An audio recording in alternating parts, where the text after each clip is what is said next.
এ যুবক, তুমি যদি চরিত্র সুন্দর বানাইতে চাও, এই একটা ফর্মুলা দেই, মেনে নাও। নিজের স্ত্রীকে সব থেকে যদি সুন্দর ভাবতে পারো, এ বাবা, তোর চরিত্র সুন্দর হবে, দুনিয়াটা হবে তোর জন্য জান্নাতের বাগান।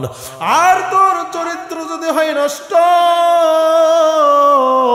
পরনারীর দিকে যদি তোর নজর হয়, এ তুই লিখে নে, ডায়েরির ভিতরে লিখে রাখ, মৃত্যুর আগে তোর চরিত্র কখনো সুন্দর হবে না।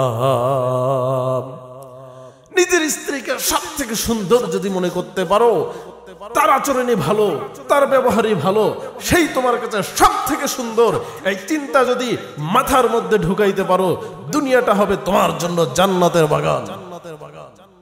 তোমার চরিত্র ভালো হতে বাধ্য, কিন্তু তোমার নজর হচ্ছে পরনারীর দিকে, পরকীয়ায় তুমি আসক্ত, তুমি পরনারীর প্রেমে পড়িয়া ছ্যাঁকা খেয়ে তুমি গান গাও, একাকী গভীর রাতে তোমার কথা ভেবে কিছুতেই ঘুম চোখে আসে না, যায় কষ্টে বুকটা ফেটে অশ্রু আমার বাধা মানে না।